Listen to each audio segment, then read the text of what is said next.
Awangda jorato jawangda la chera wangda piune deng banwet. Kai wo magaloy neke palukula tomba dunyala kwe unaga kiyeni Oye awangda jorato jawangda la chera wangda piune deng banwet. Kai wo magaloy neke palukula tomba dunyala kwe unaga kiyeni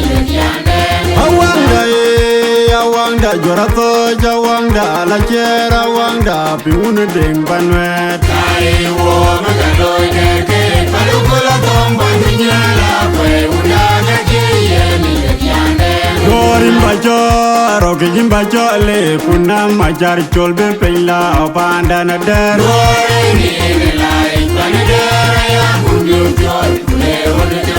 Rokijin bajo, gorin bajo le kunam majar cholbe peila opanda na der.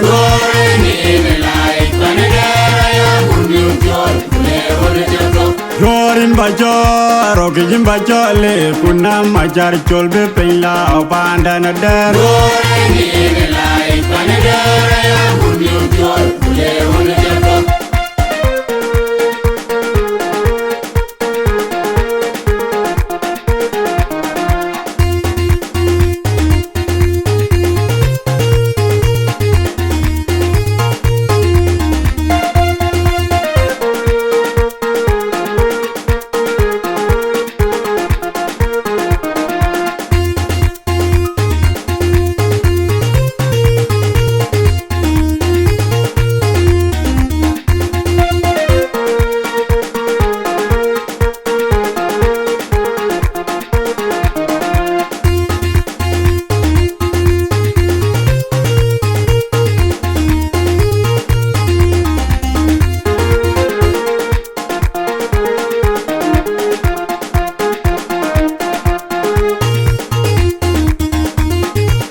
Awangda jorato jawangda la chera wangda piune deng banwet. Kai wo magaloy neke palukula tomba dunyala kwe unaga kiyeni Oye awangda jorato jawangda la chera wangda piune deng banwet. Kai wo magaloy neke palukula tomba dunyala kwe unaga kiyeni Awangda jorato jawangda la chera wangda piune deng banwet. Kai wo magaloy neke palukula tomba dunyala kwe unaga kiyeni Gorin bajo, rokijin bajo le kunam majar cholbe peila opanda na der.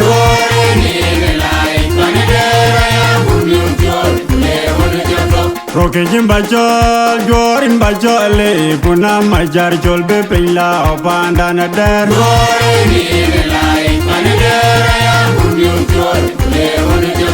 Gorin bajo, rokijin bajo le kunam majar cholbe peila opanda na der.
Awangda jorato jawangda la chera wangda piune deng banwet. Kai wo magaloy neke palukula tomba dunyala kwe unaga kiyeni Oye awangda jorato jawangda la chera wangda piune deng banwet. Kai wo magaloy neke